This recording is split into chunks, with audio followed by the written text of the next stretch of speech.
Hide your children, hide your elderly, hide your sick. The government is coming to break down your doors and forcibly remove and kidnap anybody who they want. I mean, come on. The proposed Trace Act, their official number is HR 6666. It must be of the devil. Is this true? Let's dive deep into HR 6666. Welcome to Tuesday, May 12th edition of PNDA Ponderings. This is Phil coming back again with some information that you should know about and ponder on. So today's topic is the evil act that is circling around social media right now. It's HR 6666. The controversy seems to be that there are posts going around claiming that HR 6666 will open your front door to the government officials in the TRACE program. It will make it legal for agents to test everyone in your home, whether you want it to or not, and to kidnap anyone who tests positive, whether they're dead or living. And also any persons or animals with a positive test result will now be property of the government. So it's also calling for people to stand up and sign a petition to shut down this proposed act. I won't keep you all in suspense. I don't like doing that to people. This is false. Stop reposting it. Stop retweeting it. Stop propagating false information. All right, first I'm going to go into what is HR 6666. I've actually linked the congressional bill into the proposal, the congressional bill proposal into the link in the description below. This bill was first introduced on May 1st of 2020. In short, all that it does is it authorizes the CDC to award grants to testing, to contact tracing and monitoring to address COVID-19.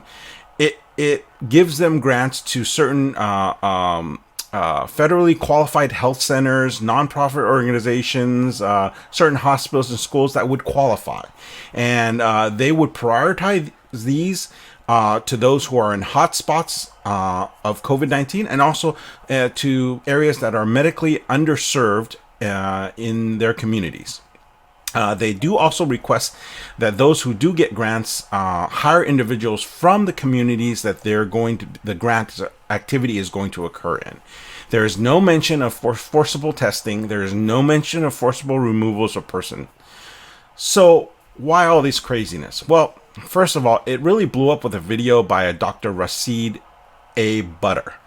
He posted on May 8th a video which to this date has a massive 2.5 million view count.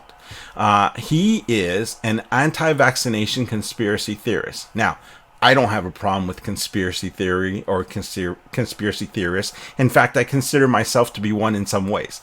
That's why I do what I do with PNDA Ponderings, because it's a way for me to research and break down potential conspiracies. And I figure that, hey, while I'm going through it, I'll share my experiences and knowledge with all of you. And so that I don't care that he's a conspiracy theorist or a conspiracy theorist, but there's an agenda to it, right? His particular bent of conspiracy theorists happens to be with anti-vaccination. So what started it wasn't actually Dr. Butter's video, because he got most of his information, at least from what we can see, from a blog post on May 7th. Now, unfortunately, that blog post has been taken down, so I no longer have access to it. I can't find it or see it, what was actually in it. But what was detailed in it or what was described to it sounds exactly like what Dr. Butter was saying in his video. So I think he pulled most of his information from there.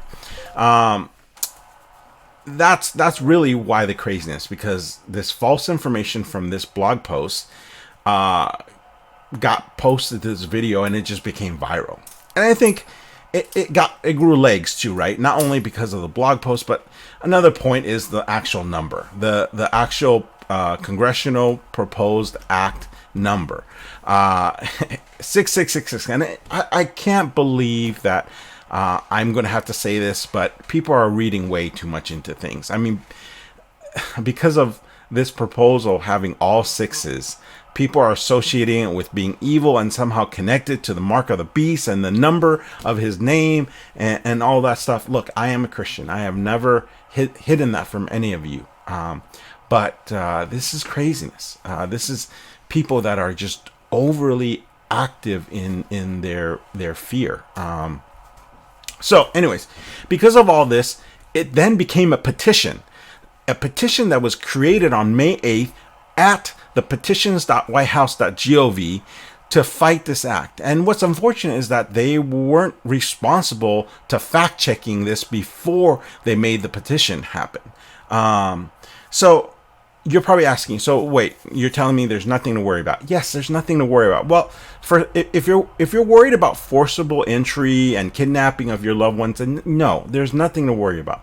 I think there are other things to worry about, but they're relatively minor in this particular case.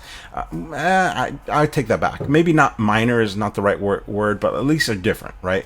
I think there's a couple of things to worry about. For instance, like you'll notice, like going into the link again and seeing the actual bill proposal itself, you'll see that the bill has no limits or accountability built into it.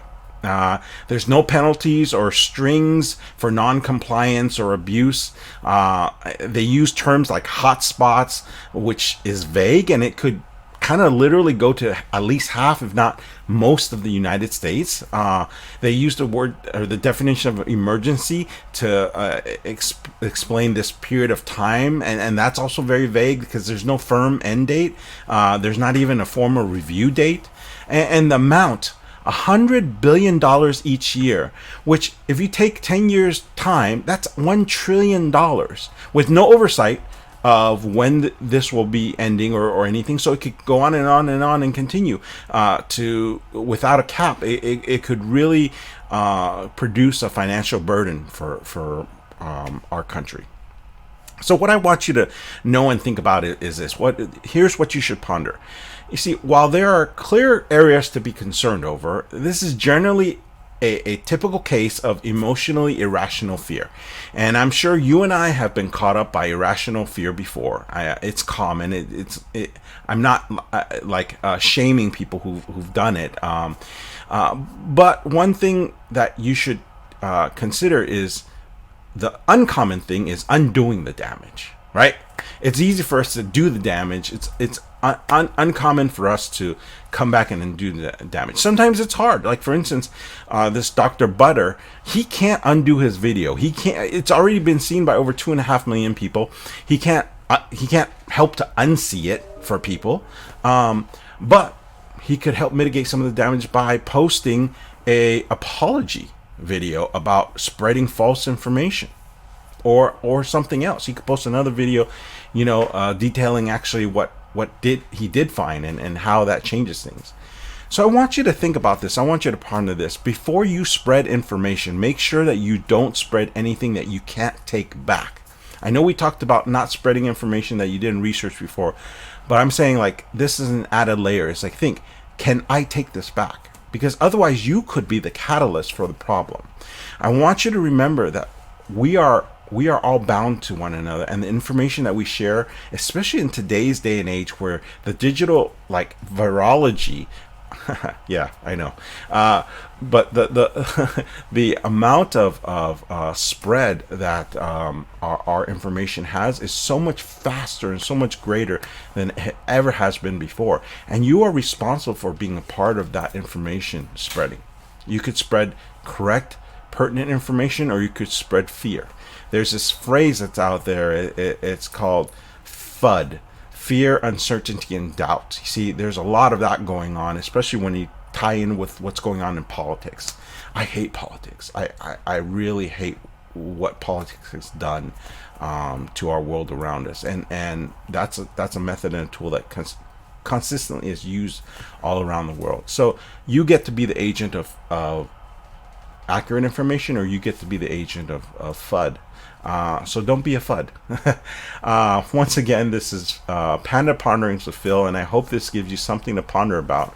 Take care, be informed, you have choice, and you have responsibility. Bye-bye.